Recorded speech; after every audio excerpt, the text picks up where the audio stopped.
What's up guys, welcome back to another video. Today we're going to be doing something a little bit different. We're going to go through my full editing workflow. This is from getting back from the shoot, bringing the files from the card onto the computer into my editing program, which in this case will be Lightroom Classic, picking them, editing them, the whole thing. So sit back, relax, grab yourself whatever you fancy to drink, maybe a cup of tea, maybe it's the evening, maybe you want to have a nice glass of wine, who knows? Who knows? You can do whatever you want. I don't even know what I'm saying really, but let's dive in onto the computer. Now, I've got a bunch of images here. I've taken them off the card already because I didn't want to put you through having to sit there while we wait for the images to load from the card. So they're already onto the computer. I've just put them into a random folder on my desktop. So it's as if we're taking them off the card. So what I'm going to do next is I'm just going to create a new folder where I'm actually going to store them on my computer. So I've come to my photography folder here. This is just a photography folder that I've got on my hard drive. And you can see I've got raw and finished here. So two different kind of folders. Raw is where I put the photos straight from the camera. Finished is where I export the edited photos to. So let's go into the raw folder. And you can see I've got a bunch of different folders within here, which are different shoots. So I'm going to go ahead and right click, new folder, and I'm going to call this Canon R5C because it was shot on the Canon R5C. Now I was lucky enough to be able to use this for a day down at New Haven Beach. And I was lucky enough, considering the terrible weather we've been having, that there was a bit of sun and crazy wind, which is great actually, because it meant the waves were really smashing on that seawall. So I've created this new folder. Let's just go into there. So it's within my raw folder, new folder, Canon R5C. And I'm just going to bring all of these images. I'm going to right click. I was deciding there how to do it. I'm going to right click, I'm going to cut, and I'm going to put them into here. Let's go ahead and paste them in so that they go into this folder. Right, brilliant. Now I can open Lightroom. So let's go ahead and do that, Lightroom Classic, and we can import the photos into there as well. So we've essentially taken them from the card into this folder within the raw folder that I've got here. And now we're going to bring them into Lightroom. So while this loads up, we're going to go ahead and use the library tab within Lightroom to organize and manage and import these photos. So this is just loading in. Lovely. Let's go ahead and click library here. And you can see on the left, we've got all these different folders, and we're going to create a new one here by importing. So we're going to click import down on the left. And we've got photography raw already opened here in the D drive. So let's go ahead and look for that. It was Canon R5C. Here we are. Let's just click that. It's going to show all the photos. Super easy. Let's just click import.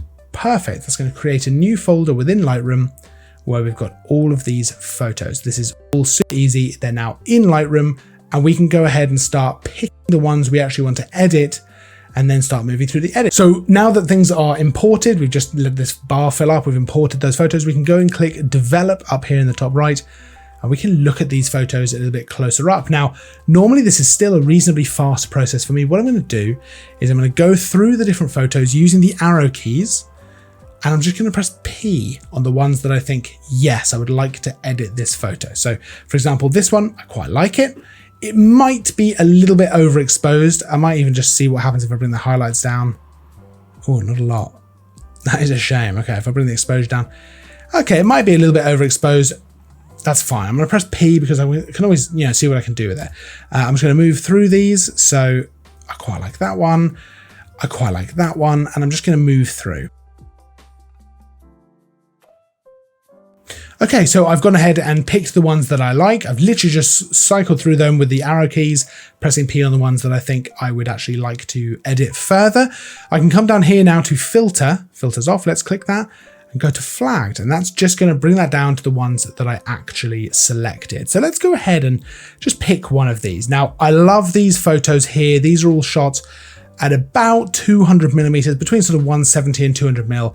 I actually climbed up onto a hill so I could get a shot of the seawall with the waves smashing against it. We were there at the perfect time because later the waves were not like this at all. So we were there just in time to get these kinds of photos.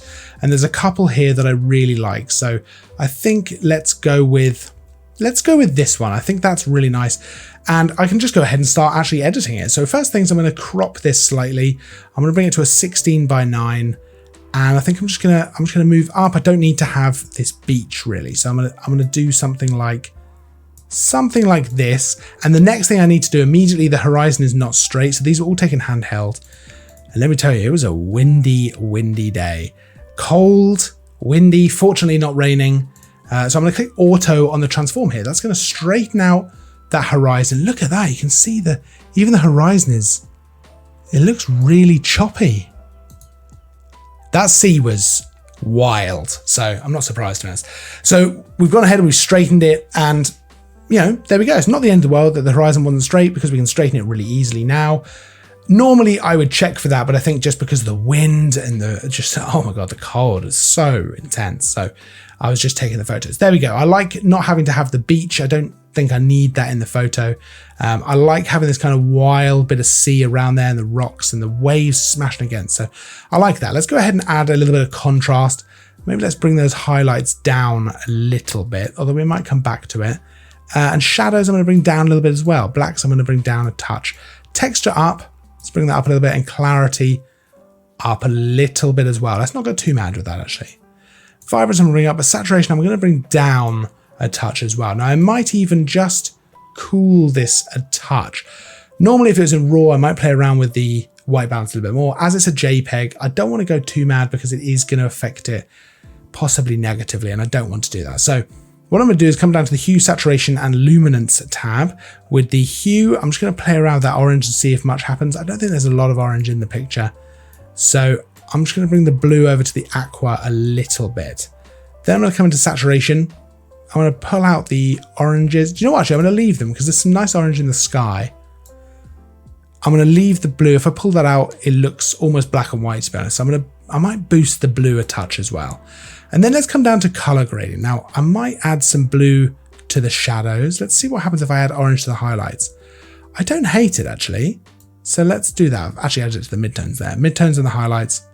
Let's see what that looks like. I don't hate that at all actually, because we have got a bit of sun kind of bringing a bit of warmth to the photo. So I actually quite like that. We can always come back and change that. I think I would probably bring this photo into Photoshop ultimately as well, and maybe do a bit of a color grade in there. But for now, I quite like it how it is. Let's bring the a vignette in a little bit just to focus in on this central part of the image. And let's just change these calibrations a little bit. Red primary towards orange, blue primary towards teal. I quite like that. Let's look at before and after. So we can press the / key to see before, after. I do like what we've done. I might just get rid of that cooling white balance. I might just put, or at least limit it down a little bit. I might just bring the contrast down a little bit. I don't know that it needs to be as contrasty as it was, because it's a JPEG. It's already got a bit of contrast built in. I think I'm so used to working with RAW that I just naturally go to put a bit of contrast in, but I don't think it really needs it. What I can do next is just come into masking. Let's go select sky. And what I really like about the latest update to Lightroom is it's now going to be able to select the sky perfectly. There we go. Let's mask that out. And let's just bring the exposure down a touch. See what happens if I play with the white balance of just the sky. I'm going to bring the highlights down and bring the clarity up a little bit, and the shadows down a little bit as well. Next, I can create a new mask here. Let's go linear gradient. Now I should say all of this is completely off the cuff. I've not looked at these photos at all. This is genuinely the first time I've looked at them since I shot them. So I'm kind of editing on the fly here. I've no idea, I had no plans at all. I've not seen the photos. So next I'm going to bring a linear gradient here. I'm going to bring it in from the top right. What I want to do is make it feel like this is sunlight coming in. Directional sunlight, I might just warm it a touch. Maybe bring that exposure down. So I've brought a linear gradient in, I've bumped the exposure up a little bit, brought the dehaze down, which gives it a sort of a lowering of the contrast. It feels like light, I think. It always feels like sort of sunlight, and I've just warmed it a touch. I think that looks pretty good actually. I quite like that. And what I might do is just create a new mask. I might not go with this, but sometimes you've got to experiment with some stuff. I'm going to bring it in from the bottom, and I'm just going to darken that a little bit. Yeah, I don't know if I like that. So I'm going to probably get rid of that, I think. Let's delete mask 3. I actually really like it kind of how it is. If I was to go / again, this is where we started and this is where we've gotten to. I might create a new mask. Let's try a radial gradient around these waves hitting the wall. Let's boost that exposure up a touch. And then let's duplicate that mask and then invert it on the actual radial here. Invert it. Now it's affecting everything outside of that circle. Let's bring that exposure down a touch. I quite like that. That really focuses it in on the waves there. Let's look at before and after. We can also look side by side at the photo. I really like it. I don't know if I've darkened it a little bit too much maybe, but I actually really like it kind of how this is. I might even go in. Let's go back into the masking. Let's darken it a little bit further and let's see what happens. That might be too far. And let's see what happens if I create a new mask here. Let's bring a brush in with a nice bump and exposure. Now I'm going to use a flow of around 60. What I want to do is just paint on with this white here. I'm almost sort of doing a bit of dodging, so lightening certain parts of the image. So I just want to see what that feels like as an end result, because I quite like the idea of bringing out this white and these highlights really. So let's see what this looks like. I might even put a little bit into the sky, not too much. Maybe the sky was the wrong part to do this to, but you won't know till you try, you know? Yeah, that part was the wrong part. Control Z. But I think actually that looks pretty good. We can turn off that mask, turn it back on. It just pulls a little bit of focus, no pun intended, to parts of the image, which I really like. Okay. I think I'm pretty happy with that, to be honest. Let's look at the before. This is how we started. This is where we got to. I like it. It might be that I want to change some of the colors a little bit. It might be that I would end up taking it to Photoshop. But I'm pretty happy, to be honest, with how that's come out. If I was to look at some cinematic presets, now I like that. Whoa, let's create a virtual copy. So we did a whole video about using Lightroom presets. There's a bunch of presets built into Lightroom, which are actually really good. But what we can do here, let's right click the image down here. Let's create a virtual copy. And what I'm going to do is go back to that cinematic, I can't remember which one it was, but let's have a look through these. So if you just mouse over these different presets, which you can find on the left-hand side, Lightroom appears to have frozen for a moment. There we go. If we just mouse over these different presets, we can get an idea of what they might look like. Now, I'm using the cinematic ones here. These are just built into Lightroom, but you can see they give a really stylistic look to these photos. I'm going to go ahead and click CN03. Now, look at that. That's wild. I'm a big fan of what that looks like. We can press the backslash key to see how we had originally edited it. This is where we had edited it to. And that's the preset. I really like that. I really like that. I like the look of it. So I've got that now. I've got two versions of this photo. One as we edited it, one with this very stylistic look. And that's kind of that photo edited. I think we're kind of finished with that particular photo. I would then move on to editing another photo. Now, for the sake of the full workflow, let's export this photo. So we're going to come down here. What I'm going to do is select all the photos I want to export. Now, normally it would be all the ones that I've edited, but for now, we'll just export these two. So we're going to go ahead and click this one. Hold Control or Shift if you're doing multiple within a line, but I'm going to hold Control and click every other one that I want to select as well. So in this case, it's just the one, but otherwise I would click, multiple ones like this while holding Control. But I've just got the two selected. I'm going to right click. Let's go Export and then Export. Now I'm going to export these to a new folder. So we're going to go to the photography folder. We're going to go to the finished folder here. And I'm going to create a new folder. So right click New Folder. I'm going to go Canon R5C. Now you may remember I've got the raw folder and the finished folder. The raw folder is for the raw photos straight out of camera. In this case, they're JPEGs, but you get the point.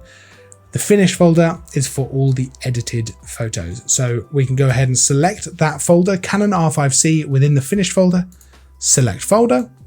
I'm going to come down here, quality at 100. I want them full res. Normally I might export around 70 for quality, just to keep the file size not kind of ridiculous. But in this case, I'm going to go full res. Let's go ahead and click export. Super easy, not loads of things to change there. I'm quite happy with the kind of default settings in Lightroom. And then Lightroom's going to go ahead and export these. You can see a little bar up here, export two files, and they're going to go straight into that folder. Now I know where the actual finished edited photos are on the computer, and I know where the unedited photos are, and of course they're stored in Lightroom. And the beauty of Lightroom is It's made the edits on top of the photos. It's non-destructive, so I can go back and change these whenever I want. So that's it. That's the entire workflow of how I edit my photos, from taking them off the camera all the way to exporting them out of Lightroom. Now, if you have any questions, I'd love if you pop them down in the comments. Of course, feel free to pop anything else down there as well. I love reading all of your comments. Of course, if you want to check out the Canon R5C for yourself, you can go ahead and follow the link in the description. Of course, if you enjoyed the video, don't forget to like and subscribe. But until the next video, all that's left for me to say is, as always, thanks for watching.